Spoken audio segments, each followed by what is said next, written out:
Les Afters de la Transformation, le podcast des acteurs qui façonnent l'entreprise de demain. Un nouveau rendez-vous qui donne la parole aux dirigeants, présenté par Fanny Bourdin, une production Adéquancy. Bonjour et bienvenue à toutes et à tous dans les Afters de la Transformation. Nous avons le privilège d'être en compagnie de Frédéric Winowski. Bonjour. Bonjour. Vous êtes le médiateur national du crédit aux entreprises à la Banque de France, mais aussi le secrétaire général adjoint de l'ACPR en charge de la résolution. Nous reviendrons sur l'ACPR dans un deuxième temps. Tout d'abord, Monsieur Winowski, pouvez-vous nous expliquer quel est le rôle du médiateur national du crédit ? Alors, le médiateur national du crédit, c'est une fonction qui a été créée lors de la crise précédente, celle de 2008-2009, qui avait pour un objectif très simple, faire en sorte qu'aucune entreprise ne soit seule face à ses difficultés avec une banque. À l'époque, vous vous souvenez peut-être, les banques avaient des problèmes pour se financer elles-mêmes, et donc la crainte, c'était qu'elles ne puissent pas financer les entreprises. Donc le président de la République à l'époque a décidé de créer ce dispositif. C'est René Ricol, que vous connaissez peut-être, qui a mis en place ce dispositif et qui l'a confié d'ailleurs dans le fonctionnement quotidien à la Banque de France. Comment ça se passe tous les jours ? Alors tous les jours, ça se passe de manière très simple, et d'ailleurs je l'ai simplifié pendant la période de crise. L'entreprise saisit la médiation sur notre site internet. Le médiateur donc départemental, puisque c'est la Banque de France dans chaque département qui exerce ce rôle, on a choisi ce mode de fonctionnement parce qu'il est important que celui qui va remplir la fonction de médiation connaisse les entreprises, si possible, et surtout les banquiers avec lesquels il va devoir discuter. Donc le médiateur départemental reçoit le dossier. Il a 48 heures pour examiner ce dossier, voir si ça vaut la peine de rentrer dans une médiation. Si l'entreprise est dans une situation trop détériorée, pas forcément intéressant d'aller en médiation. Malheureusement, il vaut mieux l'orienter vers le tribunal. Et puis si le dossier correspond aux critères d'éligibilité, s'engage un processus de médiation, c'est-à-dire qu'on avertit les banques, l'ensemble des banques. Si vous avez une entreprise qui est financée par plusieurs banques, on prévient l'ensemble des banques, même si c'est qu'une seule banque, par exemple, si une entreprise a plusieurs banques qui a refusé un crédit, alors que les autres ont pu l'accepter, on réunit tout le monde, de manière à ce qu'il y ait une transparence totale avec les différents interlocuteurs. Et puis s'engage le processus de discussion. La médiation, c'est faire en sorte de rapprocher ce que demandait l'entreprise par rapport à ce que les banquiers étaient prêts à faire. Ce qui est important dans le dispositif, qui est un accord de place, qui a été signé donc en 2019, qui a été renouvelé depuis, c'est que les banques sont obligées de venir discuter. Donc ça, c'est un élément très fort de la médiation. Il n'y a pas de contrainte à réussir, mais par contre, il y a une obligation de venir. Et il y a un deuxième élément qui est très important, il y a l'obligation, pendant toute la durée de la médiation, de maintenir les crédits existants. C'est-à-dire que la banque ne peut pas se désengager pendant la phase de discussion. À l'époque, le médiateur du crédit était nommé par décret du président de la République. Comment il est nommé aujourd'hui ? Alors effectivement, le médiateur national était rattaché à Bercy à l'origine, donc nommé par décret du président de la République. En 2018, il y a eu un changement. Comme je vous l'ai dit, la médiation, depuis l'origine, est exercée en pratique dans les territoires par les directions départementales de la Banque de France, parce qu'il y a l'expertise en termes d'analyse financière, parce qu'il y a la proximité de terrain. Par contre, le médiateur était rattaché à Bercy. En 2018, au moment où j'ai été nommé, il y a un changement qui est intervenu, c'est-à-dire qu'on a rapatrié la médiation nationale à la Banque de France. De telle manière à ce qu'il y ait, une cohérence d'ensemble entre l'équipe de médiation nationale et les médiations départementales qui étaient exercées. Donc en fait, le médiateur n'est plus nommé par décret, je ne suis plus nommé par décret du président de la République, j'ai été nommé lors de la réunion par l'ensemble des signataires de l'accord de place, donc le gouverneur, le ministre, les représentants des banques, des sociétés financières. Comment ça se fait qu'il soit si méconnu des Français, le médiateur aux entreprises, au crédit des entreprises à la Banque de France ? Alors, méconnu des Français, bon, d'abord, il ne s'occupe que des entreprises. Donc, je ne m'occupe pas des problèmes que peuvent avoir les particuliers, qui peuvent en avoir beaucoup. Là, pour cela, il y a des médiateurs dans chaque banque, où il y a un médiateur soit à la Fédération bancaire française ou à l'Association des sociétés financières. Dans le secteur de l'assurance, il y a aussi un médiateur de l'assurance. Donc, moi, je ne m'occupe pas des particuliers. Je ne m'occupe que des entreprises. Et en fait, en pratique, je m'occupe essentiellement, mais ça c'est la demande, des très petites entreprises, et souvent moins de 5 salariés.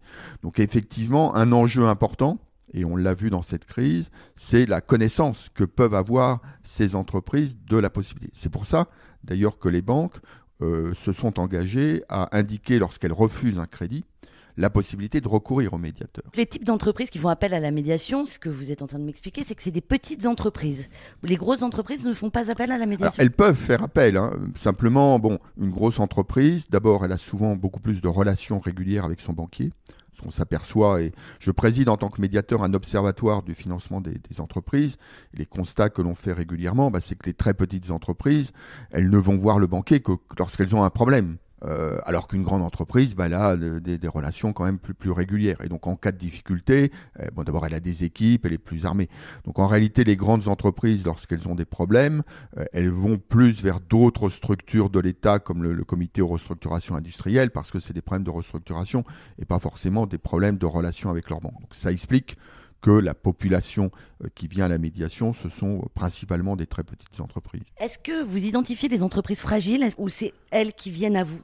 La médiation est saisie par les entreprises. Nous, je dirais, on ne peut pas, on n'a pas la capacité d'aller vers les entreprises. C'est un enjeu, justement, dans cette situation de sortie de crise. Il y a eu un plan d'action, d'accompagnement de sortie de crise qui a été mis en place au mois de juin dernier, où l'objectif, c'est de détecter, justement, les entreprises qui sont susceptibles d'être en fragilité financière pour intervenir le plus tôt possible. Donc, il y a effectivement un problème de détection. On part de l'idée qu'effectivement, une entreprise qui est venue en médiation, elle a une certaine fragilité. Parce que si elle vient en médiation, ça veut dire que le banquier lui a refusé quelque chose. Les banquiers, ils n'ont aucun intérêt à se séparer de leurs clients. C'est ça qui fait le fonctionnement des banques. Donc si un banquier a refusé, c'est que souvent, il y avait un problème au niveau de l'entreprise. Donc il y a cette difficulté à détecter ce type d'entreprise et à faire en sorte que ces entreprises viennent dans les dispositifs d'accompagnement. Et donc ça, c'est un véritable enjeu, effectivement. Et d'ailleurs, moi, dans le plan d'action de sortie de crise, j'ai écrit à 10 000 entreprises qui étaient venues à la médiation pour les dire, il y a un dispositif, allez voir votre banquier, allez voir vos partenaires, experts comptables, commissaires aux comptes, etc., de manière à parler de votre situation pour faire en sorte d'intervenir. C'est l'objectif. Et la médiation aussi, c'est l'objectif. Moi, je ne peux pas aller chercher les entreprises, mais le discours, c'est bien de dire aux entreprises, venez le plus tôt possible. Parce que plus vous attendez, plus la situation va se détériorer et moins il sera facile de trouver des solutions. On va parler un peu de la crise aujourd'hui. La crise de la Covid a impacté forcément votre travail. Comment avez-vous géré cette crise ? Comment ça s'est passé ? Alors, il y a eu un impact très significatif. Deux chiffres très simples. On traitait au niveau de la médiation 1000 dossiers en 2019. On en a traité 14 000 en 2020, multiplié par 14. Alors, c'est très important, mais c'est en rapport avec la demande de crédit, puisque dans un des dispositifs, dans le cadre de la crise, pour la gérer, il y a eu des mécanismes de subvention par le Fonds de solidarité, le chômage partiel, etc., qui ont été financés, à peu près 70 milliards, et il y a le prêt garanti par l'État. Le PGE, c'est aujourd'hui presque près de 700 000 entreprises qui, depuis le début de la crise, est très largement distribué au deuxième, troisième trimestre de l'année 2020. Et donc, ce sont ces entreprises-là qui avaient des refus de crédit. Ça a été distribué très largement, mais il y a toujours des refus parce qu'il y a des situations plus difficiles que d'autres. Et donc, ce sont ces gens-là qui sont venus en médiation. Je dirais le nombre est élevé, mais c'est le nombre de demandes qui était aussi très élevé. Donc, en rapport à la demande, finalement, on n'a pas eu tant de dossiers que ça. Mais voilà, on a été capable de les gérer parce que la Banque de France a su, dans les régions, s'adapter à cette demande forte. Et aujourd'hui, comment ça se passe ? Alors aujourd'hui, on n'est pas revenu à des niveaux d'avant-crise. Là, sur le dernier trimestre, donc le troisième trimestre, on était un peu plus de 500 dossiers sur le trimestre. Donc on reste encore plus élevé qu'avant-crise. Mais voilà, on revient à des situations, plus classiques de problématiques. L'enjeu, pour moi, il va surtout être au deuxième, troisième trimestre l'année prochaine, puisque ces prêts garantis par l'État, à peu près 60-65% des entreprises vont commencer à les rembourser deuxième ou troisième trimestre de l'année prochaine. Donc, est-ce que vous pensez justement qu'il va y avoir des conséquences ? L'objectif, c'est de traiter ces conséquences. C'est bien l'objectif de ce plan d'action. C'est d'identifier aujourd'hui. C'est la raison pour laquelle j'ai écrit justement à celles qui étaient venues en médiation en disant potentiellement ce sont des entreprises qui pourraient avoir des problèmes à rembourser. Il y aura forcément des problèmes. Vous avez aujourd'hui les défaillances, on avait habituellement 50 000 défaillances par an, on en a en ce moment 30 000. Donc c'est moins. Donc c'est beaucoup moins. Parce qu'il y a eu un soutien massif de la part de l'État, les 70 milliards de subventions, les 140 milliards de PGE, plus une vingtaine de milliards de reports de charges fiscales, sociales, etc. Bon, donc il y a une partie de cet argent qui est une subvention, puis une partie, notamment le PGE, qui doit être remboursée. Donc le pari qui est fait et qui est gagné aujourd'hui, c'est de dire la reprise d'activité va améliorer la situation des entreprises et elles pourront rembourser. Ce sera vrai très largement, mais il y aura forcément des cas où malheureusement ce ne sera pas vrai. Ce sont ces cas-là qu'il faut identifier de manière à pouvoir les accompagner, soit en restructurant leurs prêts, donc en disant vous, au lieu de rembourser sur les 6 ans qu'ils ont prévus, vous allez rembourser sur 7, 8 ans, 10 ans, je ne sais pas. Soit malheureusement, il y aura des cas où on ira vers la liquidation parce que l'entreprise n'est pas en mesure de poursuivre son activité. Vous êtes aussi le secrétaire général adjoint de l'ACPR, l'autorité de contrôle prudentiel et de la résolution. Quelle est la fonction de cet organe de supervision ? Comme son nom ne l'indique pas forcément, un peu barbare dans les acronymes, que ce soit le sigle ou le développé, c'est l'autorité qui est rattachée à la Banque de France, qui a pour mission de surveiller les banques et les assurances. Faire le contrôle, c'est-à-dire les banques, les assureurs sont soumis à toute une série de règles qui sont d'ailleurs largement internationales. Et donc l'objectif de la CPR, de l'autorité de contrôle prudentiel et de résolution, c'est de s'assurer que les banques respectent ces règles ou les assureurs parce que il s'agit de défendre à la fois les déposants ou les assurés, il s'agit de défendre la stabilité financière en général, donc la situation globale du système bancaire. Donc il y a toute une série de règles, soit des règles quantitatives, des règles d'organisation. Et donc le rôle de la CPR, c'est de s'assurer, en liaison pour la partie bancaire d'ailleurs avec la Banque Centrale Européenne, puisque la compétence de cette mission de contrôle a été confiée à la Banque Centrale Européenne pour les grands établissements depuis 2014. Et donc voilà, c'est le rôle de la CPR de faire en sorte que le système bancaire soit solide, que le système d'assurance soit solide, de manière à protéger les déposants et les assurés. C'est les préparer aussi à des scénarios catastrophes, je crois ? Tout à fait. Alors ça, c'est le R, justement, de l'ACPR, ce qu'on appelle la résolution, dont je suis responsable depuis 2018. Donc, en même temps que j'ai été nommé médiateur, j'ai pris en charge cette partie de l'activité. L'idée, elle est très simple. Là encore, dans la crise de 2008-2009, les États sont intervenus pour soutenir les banques. Alors en France, c'était un soutien en liquidité parce que c'était des problèmes d'accès au marché, mais il y a des pays où les banques ont eu de réels problèmes de solvabilité et où les États ont dû payer. L'idée est de dire, depuis cette crise, les États, c'est pas aux États de payer. Si une banque fait des difficultés, c'est aux actionnaires ou aux créanciers. Bon, les actionnaires, c'est traditionnel, les créanciers, c'était moins le cas. Donc l'idée de la résolution, c'est de dire, il faut que les banques se préparent à gérer une situation de crise extrême. On n'est pas dans un problème, je dirais, de la vie courante. On est vraiment dans un choc important. Donc il faut que les banques se préparent, fassent ce qu'on appelle des plans de rétablissement, c'est-à-dire comment, face à un choc important, elles peuvent prendre des mesures. Ça va être augmenter le capital si elles ont des actionnaires, ça va être céder des activités. Et puis l'autre aspect, c'est de dire si jamais les mesures que la banque prend ne sont pas suffisantes, on passe dans ce qu'on appelle la résolution.